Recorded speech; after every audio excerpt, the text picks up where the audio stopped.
मुश्किलातनी मुश्किलातनी आसानी वास्ते बीमारोनी शफा माटे आपणी अज़ादारी कबूल थाय वास्ते आपणे 3 वखत अम्मा युजीबुलनो विर्द करिए। बिस्मिल्लाहिर्रहमानिर्रहीम। अम्मा युजीबुल मुस्तर्रा इज़ा दअाहु व यक्शिफुस सू। अम्मा युजीबुल मुस्तर्रा इज़ा दअाहु व यक्शिफुस सू। अम्मा युजीबुल मुस्तर्रा इज़ा दअाहु व यक्शिफुस सू। अल्लाहुम्मा सल्लि अला मुहम्मद व आलि मुहम्मद। रहिमल्लाहु मन क़रा अल फातिहा।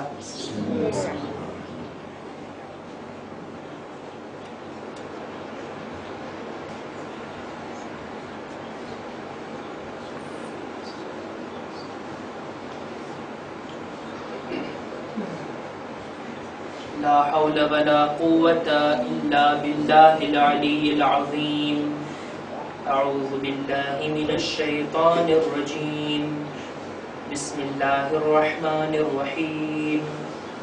अल्हम्दुलिल्लाहि रब्बिल आलमीन वल आक़िबतु लिल मुत्तक़ीन वल जन्नतु लिल मुवह्हिदीन वन नारु लिल आसीन वल मुल्हिदीन।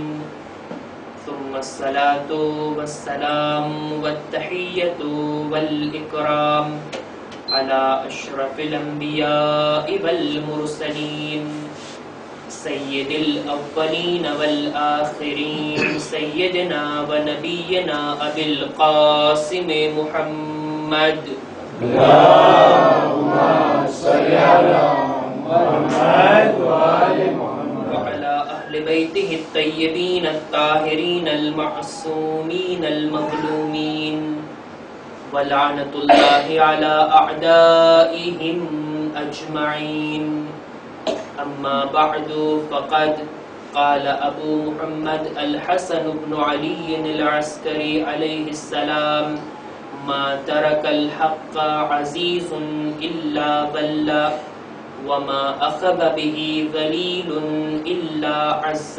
صلوات पर محمد وآل محمد। اللهم صل على محمد وآل محمد।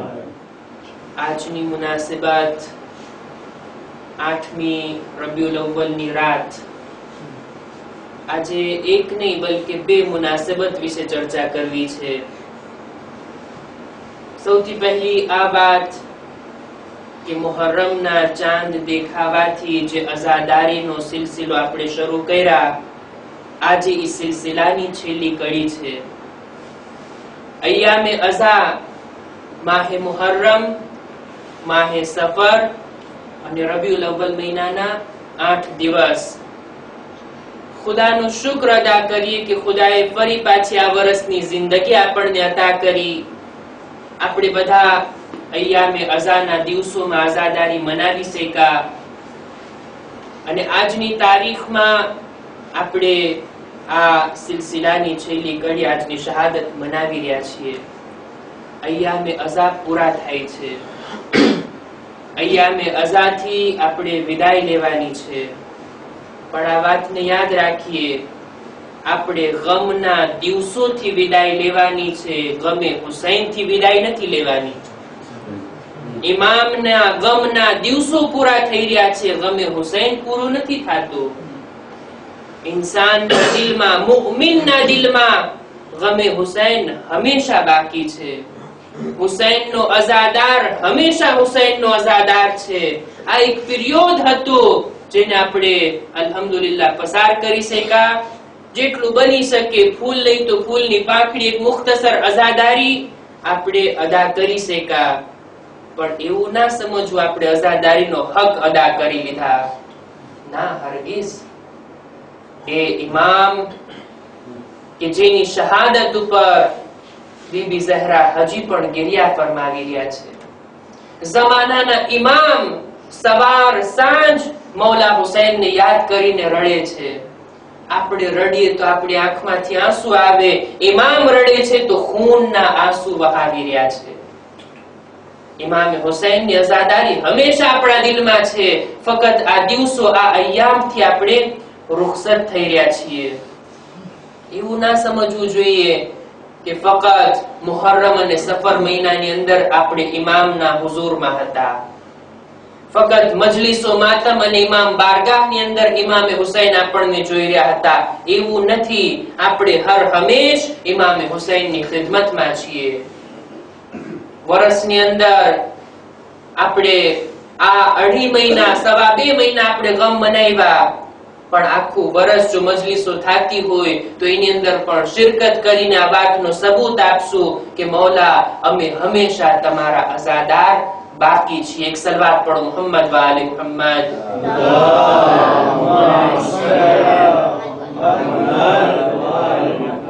બીજી મુનાસિબત, આજની શહાદતની તારીખ. બીજા બધા ઇમામોની શહાદતની તારીખમાં ને આજની તારીખમાં એક તફાવત છે, એક ખાસ વાત છે. જો કે આપણે આપણા મગજ પ્રમાણે, આપણા વિચારો પ્રમાણે શહાદતોને ભાગલા પાડી નાખીએ. મોટી શહાદત ને નાની શહાદત. ના, કોઈ શહાદત નાની નથી હોતી. 14 માસૂમ અલૈહિસ્સલામ બધાની વિલાદત જેવી રીતના બાબરકત અને એક સમાન, એમની શહાદત પણ એટલો જ ગમ અને અઝાની તારીખ છે. 11મા ઇમામની શહાદતમાં અને બીજા બધા ઇમામોની શહાદતમાં એક ખાસ વાત છે. જ્યારે પણ કોઈ ઇમામ આ દુનિયાથી જાતું, કોઈ પણ ઇમામની શહાદત થતી, એના બાદના ઇમામ આ ઇમામને ગુસ્લ આપતા, કફન આપતા, નમાઝ પઢાવતા, દફન કરતા. ઈ જમાનાના લોકો આવીને ઇમામને પુરસો પડાવતા. મૌલા અલીની શહાદત થઈ, ઇમામે હસને મૌલા અલીને તદફીન કર્યા બાદ લોકો આવીને ઇમામે હસનને પુરસો આપે છે. એક પછી એક ઇમામો શહીદ થતા ગયા, લોકો આવીને ઇમામને પુરસો આપતા ગયા.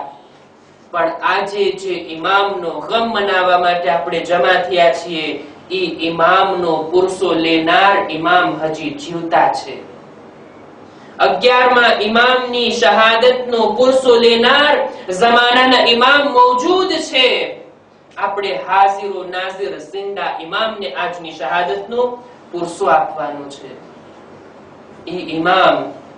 ઇમામે જમાના કે જે પોતાના જદ, પોતાના બાપ દાદાઓના ગમની મજલિસોમાં આવે, શું પોતાના બાબાની મજલિસમાં શિરકત નહીં કરે? શું ઇમામ પોતાના બાબાના zikરની અંદર, આ મજલિસની અંદર તશરીફ નહીં લાવતા હોય? આજની આ મજલિસની અંદર આપણે આ વાત વિચારીને ફર્શ અઝા પર બેઠવાનું છે. જિંદા ઇમામને પુરસો આપવાનો છે ને ઇમામ ચોક્કસ આ મજલિસની અંદર નજરે કરમ ફરમાવશે. 11મા ઇમામની જિંદગી વિશે જે કઈ બયાન કરવા માંગુ છું, એ પહેલા વિચારવા જેવી એક બાબત. અહલે બેત અલૈહિસ્સલામનું નૂર, ખુદાએ એમને નૂરથી પેદા કર્યા ને. આ 14 નૂરને ખુદાએ સૌથી પહેલા પેદા કર્યા અને ત્યારબાદ એને રાખ્યા હતા અર્શે ઇલાહી ઉપર. અર્શ ક્યાં છે, કેવું છે, કઈ બાજુ આવ્યું, એની ફઝીલત શું, આપણા વિચારમાં પણ ના આવી શકે. ફરિશ્તાઓના મકામ કરતા પણ વધારે ઊંચી જગ્યા અર્શે ઇલાહી પર આ હસ્તીઓ હતી, ખુદાથી સૌથી વધારે નજીક. અહલે બેત 14 માસૂમ, 14 માસૂમ ઊંચા મકામ ઉપર હતા, અર્શ ઉપર હતા. ત્યાંથી ઈ લોકો આવીને જમીનના ફર્શ ઉપર આવ્યા. એક બુલંદ જગ્યા ઉપરથી ઈ લોકો આ જમીન જેવી પસ્ત જગ્યા ઉપર આવ્યા. શા માટે? શા માટે આટલી બુલંદીથી તેઓ નીચાણ તરફ આવ્યા? વિચારવા જેવી બાબત છે. જો દુનિયાની અંદર કોઈ માણસ એક સારામાં સારી જગ્યાને મૂકીને એક હલકી જગ્યા ઉપર જઈને વસવાટ કરે તો આપણે એના વિશે શું વિચાર કરશું?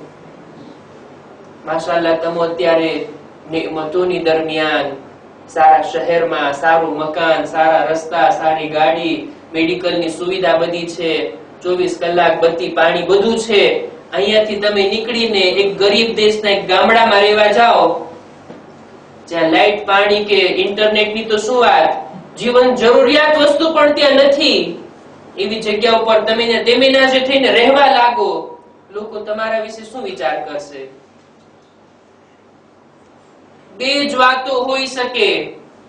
કોઈ એમ વિચાર કરશે કે તમારી અક્કલ બરાબર કામ નથી કરતી, આટલી સારી જગ્યા મૂકીને ત્યાં રહેવા જવાય? આટલી બધી સુવિધા સગવડતા નેમતોને મૂકીને એવી ખરાબ જગ્યા ઉપર, એવી હલકી જગ્યા ઉપર કે જ્યાં આપણે બરાબર જીવન પસાર ના કરી શકીએ, ત્યાં રહેવા જાઓ છો? આપણી અક્કલ ઉપર લોકો વાંધો ઉઠાવશે. અથવા તો બીજી વાત, કોઈ હુસ્ને ઝન સારા વિચાર રાખવા વાળો હશે તો આમ વિચાર કરશે કે એક મોટું મિસ્યું તમારા મગજમાં છે, એક મહત્વનું કામ તમારા મગજમાં છે કે આ બધું મૂકીને એ કામ તમારી નજરમાં એટલું ઇમ્પોર્ટન્સ રાખે છે કે એના માટે ભલે એક સાદા ગામડામાં રહેવું પડે, તમને કબૂલ છે, કારણ કે તમારું આ મિશન આગળ વધે. બેમાંથી એક જ વાત હોઈ શકે. અહેલે બેત અલૈહિસ્સલામ આટલી ઊંચી જગ્યાથી જમીન જેવા ફર્શ પર આવ્યા, અર્શે ઇલાહી ખુદાથી સૌથી વધારે નજીક હતા, ગુનાહો તહારતોની અંદર હતા, ગુનાહોથી હજારો, બલકે જેટલો તસવ્વુર કરી શકાય એટલા દરજાઓ દૂર હતા. અત્યારે આ ગુનેહગાર લોકોની દરમિયાન આ જમીન કે જ્યાં ખુદાની માસિયત થઈ રહી છે એની અંદર આવ્યા. એમના વિશે ફક્ત એક જ વિચાર કરી શકાય, અને તે આ એક મોટું મિશન લઈને અહેલે બેત આ જમીન ઉપર આવ્યા છે, એક મોટો મકસદ લઈને અહેલે બેત આ જમીન ઉપર આવ્યા છે. અર્શે ઇલાહીથી આ જમીનની મુશ્કેલીઓને સહન કરવું, બરદાશ્ત કર્યું પોતાના મિશન માટે. મિશન શું હતું?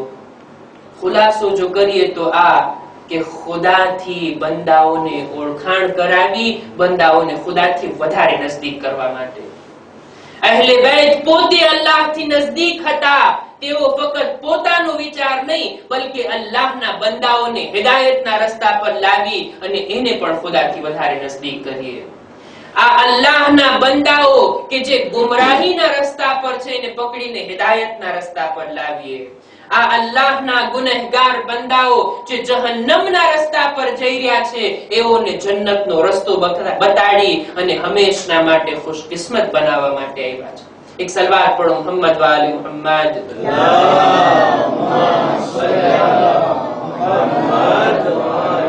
અહેલે બેત અઝીમ મિશન લઈને આવ્યા, અને આ મિશન એટલું મહત્વ રાખતું હતું કે એના માટે કઈ પણ કુરબાની આપવી પડે તેઓ તૈયાર હતા. એ લોકોનું અર્શ પરથી આ દુનિયામાં આવવું આ જ મોટી કુરબાની છે. તેઓ આપીને આવ્યા. આ દુનિયામાં પણ શું સુકૂન અને રાહતથી તેઓ જીવન પસાર કર્યા?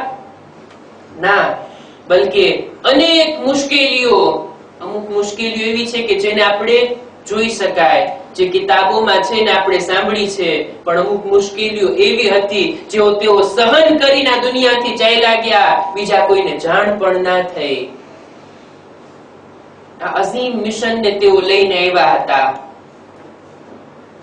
બીજી એક વાત, બીજી પણ એક વિચારવાની બાબત, અહેલે બેત જો આવું અઝીમ મિશન લઈને આવ્યા, એ મિશનને આપણે કેટલી હદે કબૂલ કર્યા?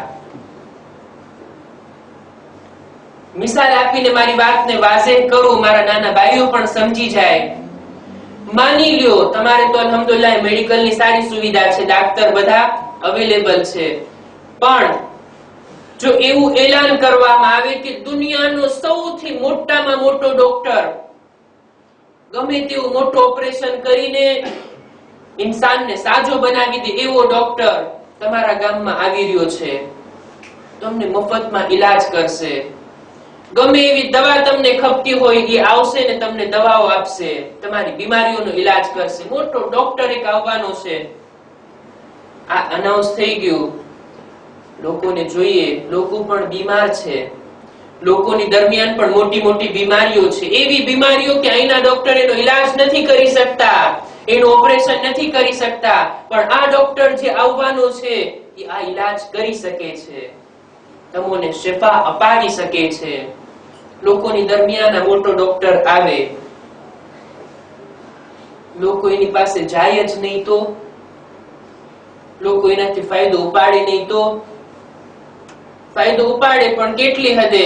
આટલો મોટો ડોક્ટર મોટો ઓપરેશન કરી શકે, એની પાસે જઈને આપણે કહીએ મને માથું દુખે છે એની દવા આપો, મારું તાંસિયો કેટલું છે જરાક ચેક કરી દો, બસ નાનો એવો જરાક ફાયદો ઉઠાવે તો ઈ ડોક્ટર અઠવાડિયું રહેવાનો હતો, રહીને પાછો ચાલ્યો ગયો. બીમારી સમાજમાં હતી, બીમારી રહી ગઈ, બીમારો હજી બીમાર જ રહ્યા, કોઈ સાજું ના થયું, કોઈનો ઈલાજ ના થયો, કોઈને શફા ના મળી. આમાં ખોટ કોના તરફથી છે? ખામી કોના તરફથી છે? શું પેલો ડોક્ટર આવ્યો હતો એ અભણ હતો? એની પાસે કઈ નોલેજ નહોતું, કઈ જાણકારી નહોતી? ના, એવું નથી. એની પાસે પૂરેપૂરી જાણકારી હતી. શું એ જાણકારી આપવા નહોતો માંગતો? કેમ નહીં? જાણકારી આપવા માંગતો હતો, એ લોકોનો ઈલાજ કરવા માંગતો હતો, એટલે તો ત્યાંથી અહીંયા આવ્યો. ખામી જો હોય તો લોકોની અંદર હતી કે તેઓએ પૂરતો ફાયદો ના ઉઠાવ્યો, એ લોકોએ પોતાનો ઈલાજ ના કર્યો, પોતે ના ગયા ડોક્ટર પાસે. આવી જ કઈક મિસાલ અહલે બેત અલૈહિસ્સલામની છે. આવ્યા હતા આપણી આખિરતને આબાદ કરવા માટે, આવ્યા હતા હિદાયત આપવા માટે, આવ્યા હતા આ ઇન્સાનને જાનવરમાંથી ઇન્સાન બનાવવા માટે. લોકોએ કેવો ફાયદો ઉઠાવ્યો અને હજી પણ કેવો ફાયદો ઉઠાવી રહ્યા છે. અહલે બેત પાસેથી આ એવા દરવાજા છે, આ એવા દરવાજા છે જેને ખુદાએ પોતાના મખલૂક માટે ખોલીને રાખ્યા છે. ખુદાનું એલાન છે ને, તમને જે કઈ ખપતું હોય આ દરવાજેથી માંગો, આ દરવાજેથી તમે તલબ કરો. તમને દીન જોઈએ છે અહીંથી મળશે, દુનિયા જોઈએ છે અહીંથી મળશે, આખિરત ખપે છે અહીંયાથી મળશે, ઇલ્મ ખપે છે અહલે બેત પાસેથી, મારિફત ખપે છે અહલે બેત પાસેથી. પણ અત્યારે પણ અહલે બેતની ઝિયારત માટે આપણે જઈએ છીએ, શું માંગણી કરીએ છીએ? અહલે બેત કેવું મોટું મિશન લઈને આવ્યા, એ મિશન માટે કેટલી કુરબાની આપી. લોકો આપવા માંગે છે, લેવા માટે લોકો તૈયાર નથી. વિચારવા જેવી બાબત. ઝિયારતમાં જઈએ, કેટલી દુનિયાવી ચીજો આપણે માંગીએ છીએ અને કેટલી દીની ચીજો માંગીએ છીએ. કેટલી આખિરત માટે આપણે ચીજો તલબ કરીએ છીએ અને કેટલી આ દુનિયાવી મામૂલી હયાત માટે આપણે તલબ કરીએ છીએ. ઈ વાત યાદ રાખવી જોઈએ. આ દરથી બધું મળી શકે છે.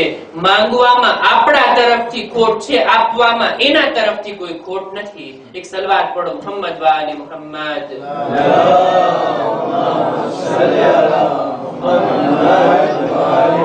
11મા ઇમામ, એમના જીવનની અંદર આપણને ઘણા બધા કામો મળે છે. એમના મિશન વિશે આપણે ચર્ચા કરીએ. ઇમામની સામે શું શું કામો હતા? સૌથી મહત્વના 3 કામો હું બયાન કરીને આપની જહેમતને તમામ કરું. 11મા ઇમામે 3 કામો પોતાના જીવનમાં કર્યા. સૌથી પહેલું કામ દીનને બચાવવો, દીનની હિફાજત કરવી. સમાજની અંદર દીન લોકોની દરમિયાનથી ના છૂટી જાય. એક વખત 11મા ઇમામના જમાનામાં દુકાળ પડે છે, વરસાદ નથી પડતો, ઝાડ પાન બધા સુકાઈ ગયા, જાનવરો મરવા લાગ્યા, અનાજ નથી, ખાવા પીવાની તંગી છે. મુસલમાનો દુઆ કરે છે, કબૂલ નથી થતી, વરસાદ નથી વરસતો. એવામાં જ એક ઈસાઈ આલિમ, ઈસાઈ પાદરી લોકોની દરમિયાન આવીને દુઆ માટે ફક્ત હાથ ઉઠાવે છે, તરત જ વરસાદ વરસવા લાગે છે. લોકો જોઈને અજબ થયા. અજબ કહેવાય, અમે તો રસૂલનો કલમો પડવા વાળા મુસલમાન, અમે દુઆ કરીએ છીએ ને વરસાદ નથી આવતો. આ ઈસાઈ આલિમ દુઆ કરે છે ને વરસાદ આવે છે. માલુમ થાય છે કે એનો દીન સાચો લાગે છે. પોતાના દીનની અંદર શક થવા લાગ્યો. આ ઈસાઈનું કામ જ આ હતું. આવા દુકાળના સમયમાં લોકોની પાસે ગામોમાં જાતો, લોકોની દરમિયાન હાથ ઉઠાવતો, વરસાદ આવવા લાગતો.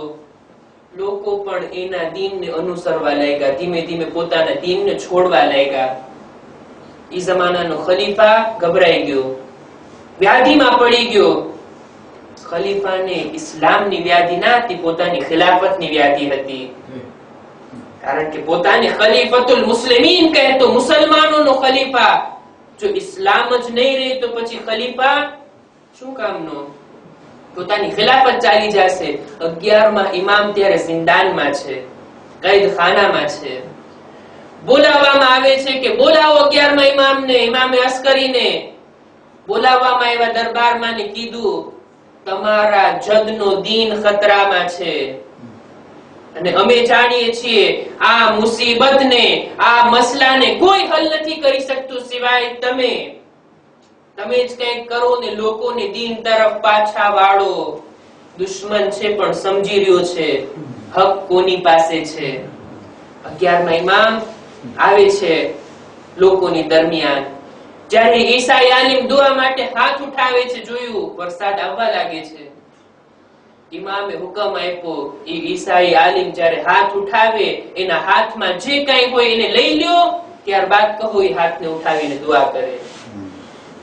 ફરી પાછું ઈસાઈ આલિમ દુઆ કરવા માંગે છે, એના હાથમાં કંઈ હતું, ઇમામે એ હાથમાંથી લઈ લીધું અને પછી કીધું હવે દુઆ કર, જોઈએ તારી દુઆમાં શું અસર છે. ગમે તેટલી વાર દુઆ માટે હાથ રાખ્યા, એક ટીપું વરસાદનું ના પડ્યું.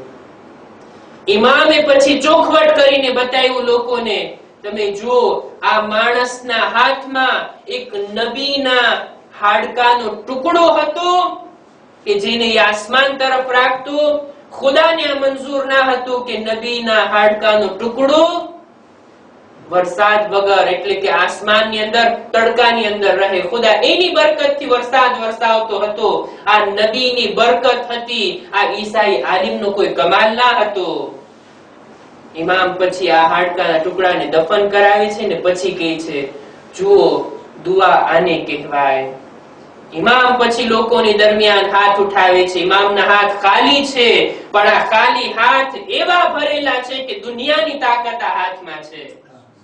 ઇમામ દુઆ કરે છે, વાદળાઓ આવવા લાગ્યા, લોકો ભાગવા લાગ્યા કે હમણાં જોરદાર વરસાદ આવશે. ઇમામ કહે છે ના, ભાગો નહીં, આ વાદળ ફલાણા ગામ ઉપર વરસશે, આ વાદળ ફલાણા મંતકા ઉપર વરસશે. અને ત્યારબાદ એક મોટું વાદળ આવ્યું. ઇમામ કહે છે હવે તમે તમારા ઘરો પર ચાલ્યા જાઓ, આ વાદળ આપણા ગામ માટે છે. જ્યાં સુધી તમે ઘરે નહીં પહોંચી જાઓ ત્યાં સુધી આ વાદળ વરસવાનું નથી. ઇમામે બતાવી દીધું, ખિલાફતના તખ્ત ઉપર બેસીને ખિલાફતનો દાવો કરવો અલગ વાત, કૈદખાનામાં બેસીને દીનની હિફાજત કરવી એ અમારું કામ છે. એક સલવાત પઢો, મુહમ્મદ વાલે મુહમ્મદ.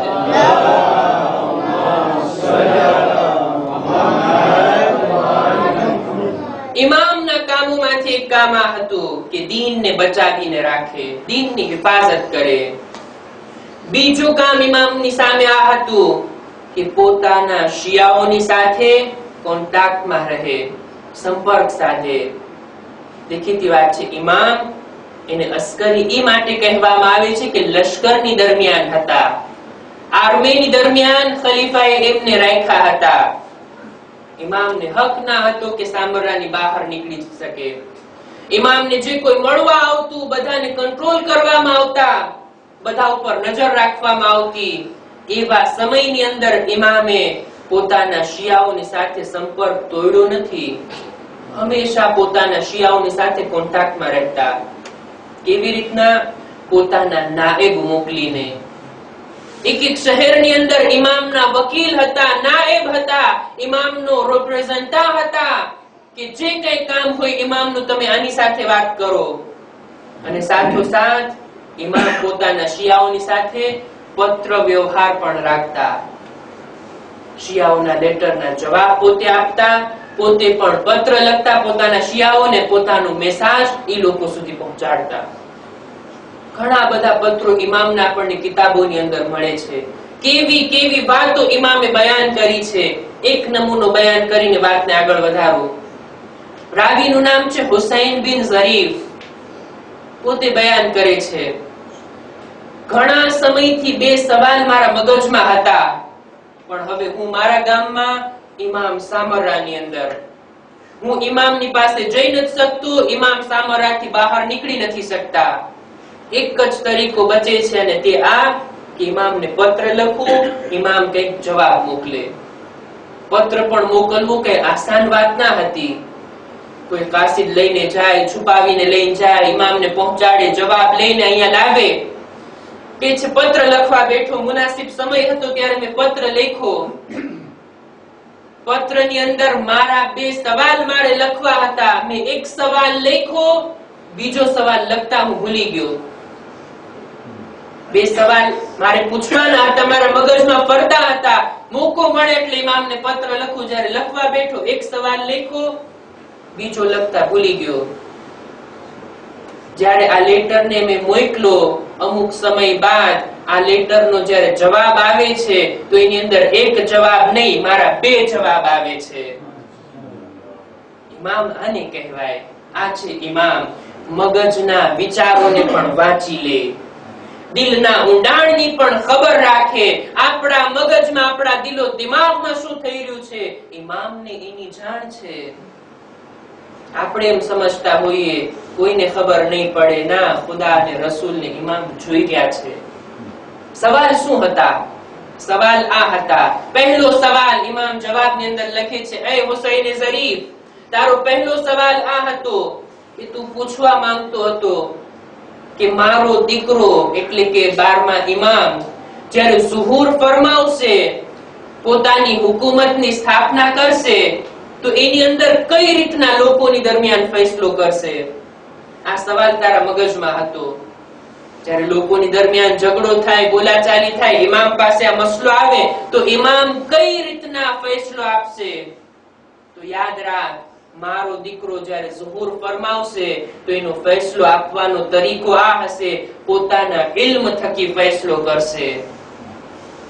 2 માણસો જો આવ્યા હોય, કોઈ બાબતે ઝઘડો થયો હોય, દેખીતી વાત છે, એક હક ઉપર અને એક બાતિલ ઉપર, એક સાચો ને બીજો ખોટો. ઇમામ કોઈ ગવાહની ગવાહીને કબૂલ નહીં કરે, કોઈ ગવાહને, કોઈ તેમવાને નહીં બોલાવે, બલકે ઇમામ પોતાના ઇલ્મથી ફેસલો કરશે, તું સાચો છો ને આ ખોટો છે.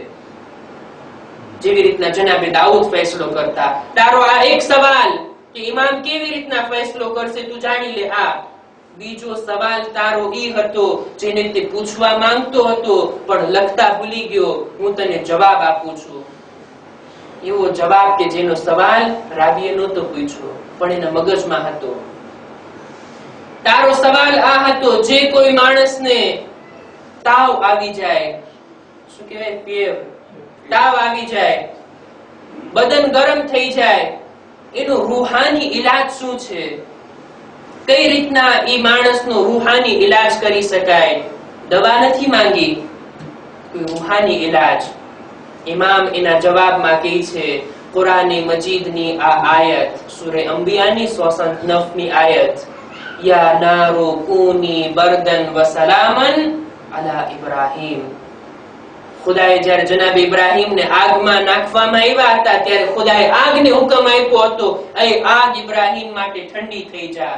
આ આયત જો કોઈને તાવ આવતો હોય, લખીને એના ગળામાં પહેરાવવામાં આવે, ખુદા એને શફા આપશે. આ તારો સવાલ હતો, હું આ એનો જવાબ તને આપું છું.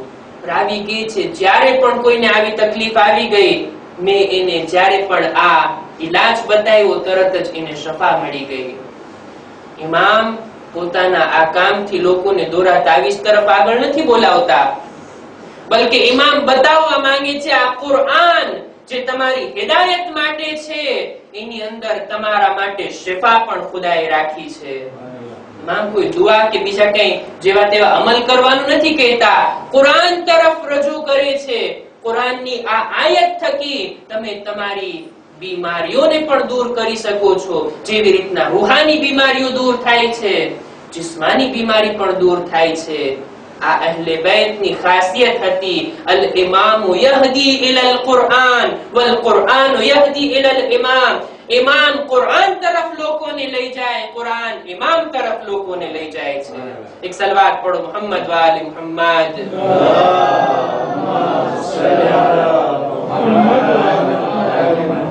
ઇમામના 3 કામો આપણે આજે બયાન કરવા છે. પહેલું કામ, ઇમામે દીનને બચાવ્યો. બીજું કામ, ઇમામે શિયાઓના સવાલોના જવાબ આપ્યા, એ લોકોની સાથે સંપર્કમાં રહ્યા. અને ત્રીજું કામ ઇમામની સામે હતું તે આ કે પોતાના બાદ ઇમામે ઝમાનાની ઓળખાણ કરાવવી. ઘણું મુશ્કેલ કામ હતું ઇમામ માટે કે પોતાના શિયાઓને આ વાતનું યકીન દેવરાવે, એને ઓળખાણ કરાવરાવે કે હું આ દુનિયાથી જઈશ તો તમને અલ્લાહની હુજ્જતની ઓળખાણ કરાવીને જઈશ. મારો જાનશીન, મારો નાનો 5 વર્ષનો દીકરો, એ દીકરો કે જે ગૈબતની અંદર હશે, તમે એને જોઈ નહીં શકો, પણ ઈ છે ને ઈ તમારી હિદાયત કરે છે. આ વાતની જાણકારી શિયાઓ સુધી પહોંચાડી છે ઇમામે. અમુક સાથીઓને ઇમામે ઝમાનાની ઝિયારત પણ કરાવી છે, મુલાકાત પણ કરાવી છે. અબુલ અદિયાન ઇમામનો એક સહાબી પોતે બયાન કરે છે, હું ઇમામની ખિદમતમાં હાજર થયો. ઇમામે મને બોલાવ્યો હતો, હું ઇમામની ખિદમતમાં હાજર થયો. 11માં ઇમામ મને હુકમ આપે છે કે આ અમુક પત્ર છે, લેટર છે, તું આને લઈને મદાઈન જા. મદાઈન પણ ઈરાકનું એક શહેર છે, સામરાથી થોડુંક દૂર. તું આ લેટર લઈને મદાઈનની અંદર મારા શિયાઓને પહોંચાડી દે. બાદમાં તું જ્યારે પાછો ફરીશ, એટલે કે આજથી બરાબર 15 દિવસ પછી તું પાછો ફરીશ, આજે નીકળીશ, મદાઈન જઈશ, આ લેટર શિયાઓને પહોંચાડીશ. તારી સફર જ્યારે પૂરી થશે તો બરાબર 15મા દિવસે જ્યારે તું સામરા આવીશ ત્યારે તું તારા ઇમામને નહીં જુએ, તારા ઇમામથી મુલાકાત નહીં થાય, કારણ કે હું આ દુનિયાથી ચાલ્યો ગયો હોઈશ. 11મા ઇમામ અબુલ અદિયાનને કહે છે, આજથી 15 દિવસ બાદ તું પાછો ફરીશ ત્યારે હું આ દુનિયામાં નહીં હોઉં. મારા ઘરેથી તને રડવાનો અવાજ સંભળાશે. અને યાદ રાખજે, મારી અંતિમ ક્રિયામાં, મારી તશીએ જનાઝામાં જે કોઈ મારા ઉપર નમાઝ પડે, ઈ મારા બાદ મારો જાનશીન અને તારો ઇમામ છે. અબુલ અદિયાન ઇમામના હુકમ પ્રમાણે આ લેટર લઈને નીકળે છે. મદાઈન ગયો, શિયાઓને આપ્યા, પાછો ફરે છે, નોર્મલ રીતે પોતાની વયાશ પૂરી કરે છે ને બરાબર એક્ઝેક્ટ 15મા દિવસે સામરામાં દાખલ થયો. સામરામાં આવીને જોઈએ છે કે આખા સામરામાં ગમનો માહોલ. ઇમામના ચાહવા વાળા બધા અઝાદાર. ઇમામના ઘરેથી રડવાનો અવાજ આવે છે. હું ઘરની અંદર દાખલ થયો. ઇમામના એક ભાઈ જેનું નામ હતું જાફર, જાફરે કઝ્ઝાબ, ખોટી રીતના ઇમામતનો દાવો કર્યો હતો. લોકો આવીને એને પુરસો આપે છે, એને તસલીયત આપે છે. હું પણ બેઠો, તસલીયત આપી, પુરસો આપ્યો. થોડી વારમાં જોયું ઇમામનો જનાઝો તૈયાર છે, લોકો નમાઝ પડવા માટે તૈયાર છે, સફ ઊભી થઈ ગઈ. મેં જોયું કે આ જાફરે કઝ્ઝાબ નમાઝ પડાવવા માટે ઇમામના જનાઝાની સામે આવ્યો. મારા દિલની અંદર ખૌફ આવી ગયો, ઇમામ પછી આ જાફર આ ઇમામ બનશે? પણ શું થાય, ઇમામની વસિયત હતી, જે કોઈ મારા ઉપર નમાઝ પડાવે ઈ મારો જાનશીન ને તારો ઇમામ. હું યાદીમાં પડી ગયો, જાફર મારો ઇમામ થશે. હજી ઈ નમાઝની શરૂઆત કરી ઈ મોર મેં જોયું, ઇમામના ઘરના એક ઈ હુજરામાંથી જ્યાં સફેદ પડદો લાગેલ હતો, 5 વર્ષનું એક બાળક બહાર આવે છે. આવીને ઇમામે અસ્કરીના જનાઝાની સામે ઉભા રહીને પોતાના ચાચા એટલે કે આ જાફરે કઝ્ઝાબને કહે છે, તઅખ્ખર યા અમ્મી અના અહક્કુ બિસ્સલાતિ અલા અબી. એ ચાચા તમે હટી જાઓ, મારા બાબા ઉપર નમાઝ પડવાનો હક મને છે. અને મેં જોયું 5 વર્ષનું આ બાળક ઇમામ ઉપર નમાઝ પડાવે છે. અને ત્યારબાદ આ બાળક ફરી પાછા એ શામરમાં ચાલ્યા જાય છે. ઇમામે આ રીતના દુનિયાથી જતા જતા પણ પોતાના જાનશીનની ઓળખાણ કરાવી છે કે એ શિયાઓ, અમે જઈએ છીએ પણ તમે લાવારિસ નથી, તમારા ઉપર તમારા ઇમામનો સાયો બાકી રહેશે. અલગ વાત છે, તમે એને નહીં જોઈ શકો પણ ઈ તમને જુએ છે. તમે એને સાથે મુલાકાત નહીં કરી શકો, પણ ઈ પોતાનો ફાયદો તમારા સુધી પહોંચાડે છે. એની મિસાલ તો એવી છે જાણે વાદળ પાછળ સૂરજ હોય, આપણે એને નથી જોઈ શકતા પણ એની રોશની આપણા સુધી પહોંચતી રહે છે. બસ અઝીઝો, 11મા ઇમામની જે હદીસ મેં બયાન કરી એનો તર્જુમો કરતો જાઓ અને રબ્તે મસાયબ. 11મા ઇમામ ફરમાવે છે કે જ્યારે પણ કોઈ ઇજ્જતદાર માણસ હકને મૂકી દે છે, હક રસ્તાને છોડી દે છે, તો ભલે ઇજ્જતદાર હતો ઈ માણસ ઝલીલ થઈ જાય છે. અને કોઈ ઝલીલ માણસ જો આવીને હક રસ્તા ઉપર આવી જાય, હકને પકડી લે, તો ઈ ઝલીલ માણસ પણ ઇજ્જતદાર બની જાય છે. ઇજ્જત જો હોય તો હકના રસ્તા ઉપર છે, હકની સાથે જોડાઈ રહેવાથી છે. આ અહેલે બેત અલૈહિસ્સલામ કે જેઓ આ દુનિયાની અંદર આવ્યા હતા લોકોની હિદાયત માટે, રસૂલની ભલામણ હતી કે મારી ઇતરત, મારા અહેલે બેત, મારી ઔલાદની સાથે તમે સારો વર્તાવ કરજો, એની સાથે મોહબ્બત કરજો. રસૂલે એમ તો નહોતું કીધું ને કે એના ઉપર જુલ્મ કરજો. રસૂલની ભલામણ આ ના હતી કે તેઓને તલવાર અથવા ઝહેરથી કત્લ કરજો. પણ હા ઝાદારો, અહેલે બેતની સાથે ઉમ્મતે કેવો વર્તાવ કર્યો. કોઈને તલવારથી, કોઈને ઝહેરથી એક પછી એક શહીદ કરવામાં આવ્યા. રસૂલના 11 જાનશીન એક પછી એક કત્લ થઈ ગયા. આ સિલસિલો જે મસ્જિદે કૂફાથી ચાલુ થયો, અલીના માથા ઉપર ઝરબત લાગી, હસનને કાતિલ ઝહેર આપવામાં આવ્યું, હુસૈનને કરબલામાં શહીદ કરવામાં આવ્યા, એક પછી એક ઇમામને ઝહેર આપીને આ સિલસિલો પહોંચે છે 11મા ઇમામ સુધી. હા ઝાદારો, ઇમામે અસ્કરી આપણા 12 ઇમામોમાંથી સૌથી નાની ઉંમર રાખનાર 9મા ઇમામ 25 વર્ષની ઉંમરમાં શહીદ થયા. અને ત્યારબાદ કોઈ નાની ઉંમર વાળા ઇમામ હોય તો ઇમામે અસ્કરી 28 વર્ષની ઉંમર છે.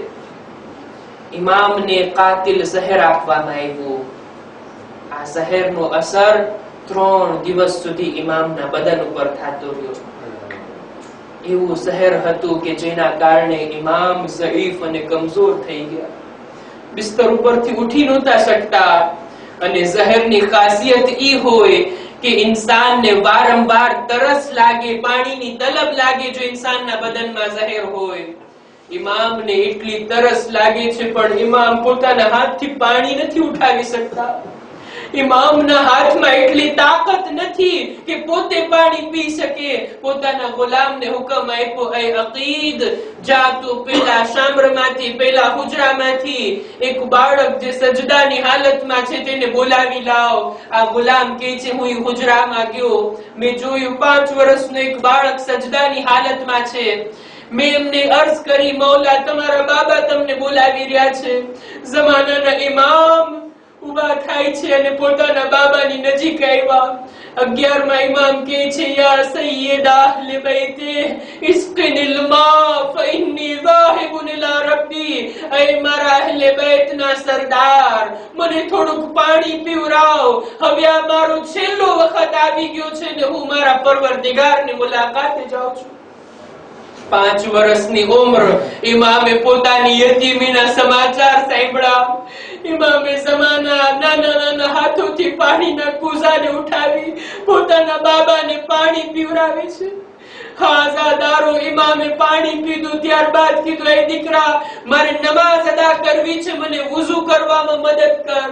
ફરી પાછા ઇમામ પાણી આપે છે. ઇમામને વુઝુ કરાવ્યું અને નમાઝ બાદ હવે એ વખત પણ આવ્યો કે જ્યારે ઇમામની આંખો બંધ થઈ, ઇમામ આ દુનિયાથી ચાલ્યા ગયા. ઇન્ના લિલ્લાહ વ ઇન્ના ઇલૈહિ રાજિઉન. જમાનાના ઇમામ આજની તારીખમાં યતીમ થઈ ગયા. 5 વર્ષની ઉંમર ઇમામને ક્યારેય નહીં ભૂલાય કે આ ઉંમરની અંદર પોતાના બાબાની આ હાલતને જોઈ કે શહેરમાં તડપી રહ્યા હતા, પાણી પીવાની પણ તાકાત ના હતી. હું અર્જ કરીશ, એ જમાનાના ઇમામ, આ નાની ઉંમરમાં પરદેશમાં તમારા બાબા દુનિયાથી ગયા, પણ તમે ખુશનસીબ, તમારા બાબાને પાણી તો પીવરાયું છેલ્લા સમયે. એ વખતને યાદ કરો જ્યારે ઇમામનો ઘોડો કરબલાની અંદર ખૈમા પાસે આવે છે. સકીના ખૈમાની બહાર નીકળી શું જોયું? બાબાનો ઘોડો તો છે પણ બાબા નથી આવ્યા. ઘોડાને જોઈને કહે છે, મારા બાબાની સવારી, તારી આ હાલતને જોઈને, તને લોહી લુહાણ જોઈને હું સમજી ગઈ કે મારા બાબા આ દુનિયામાં નથી ગયા. મને એક વાત બતાવ, હલ સુકિયા બી હમકો દિલાત શાના, મારા બાબાને છેલ્લા વખતે પાણી આપવામાં આવ્યું કે નહીં? શું મારા બાબાના સુખા ગળાને ખંજરથી ઝિબા કરી દેવામાં આવ્યું? હાજાદારો, અય્યામે અઝાની આ છેલ્લી તારીખ, આજે આંસુ વહાવવાની છેલ્લી તારીખ. આજે આપણે બીબી ઝહરાથી માફી માંગવાની છે. એ બીબી ઝહરા, તમારા હુસૈનનું એવું માતમ ના કરી શકા જે માતમ કરવાનો હક છે. એ બીબી ઝહરા, તમારા હુસૈન ઉપર અમો બહેતર તરીકાથી ગિરિયા ના કરી શકા. અમારા મુખ્તસર આંસુઓને તમારા રૂમાલમાં જગ્યા આપો. હા ઝાદારો, બીબી ઝહરાને પુરસો આપીએ, બીબી ઝહરાને તસ્લિયત અર્જ કરીએ. એ બીબી, આવતા વર્ષે જો જિંદગી રહી તો અમે ફરી પાછા મુહર્રમ અને સફરને મનાવશું. હાજાદારો, આ એ તારીખ છે, એ ગમ છે કે જેની અંદર આપણા ચોથા ઇમામ જ્યાં સુધી જીવતા રહ્યા ગિરિયા કરતા રહ્યા. જમાનાના ઇમામ પોતે બાબા ઉપર નમાઝ પડાવી, એમને પાણી આપીને ત્યારબાદ આ દુનિયાથી રૂખસત કર્યા. ચોથા ઇમામની હાલત હતી, મદીના આવ્યા બાદ જ્યારે પણ કોઈ જાનવરને ઝિબા થતું જોતા, ત્યાં પહોંચી જતા અને સવાલ કરતા, એ ભાઈ જરા અટકી જા, મને પહેલા ઈ બતાવ, આ જાનવરને ઝિબા કરવા પહેલા પાણી આપ્યું હતું કે નહીં? કાસીદી કસ્સાબ કહે છે, મોલા, અમે જ્યારે પણ કોઈને ઝિબા કરીએ, જાનવરને ઝિબા કરીએ તો પહેલા પાણી આપીએ. કરબલાનો રૂખ કરી ચોથા ઇમામ બાબાની પ્યાસને યાદ કરે છે. એ બાબા, લોકો જાનવરોને પણ પાણી વગર ઝિબા નથી કરતા. આ કેવા નામના મુસલમાનો 3 દિવસના ભૂખ્યા પ્યાસા તમારા ગળાને શિમરના ખંજરથી કાપી નાખ્યા, તમારા સર અને બદનમાં જુદાઈ નાખી દી. અલા લઅનતુલ્લાહ અલલ કૌમિલ ઝાલિમીન. સયઅલમુ અલ્લઝીના ઝલમુ અય્યમ મુન્કલબિન યુન્કલિબૂન. માતમ હુસૈન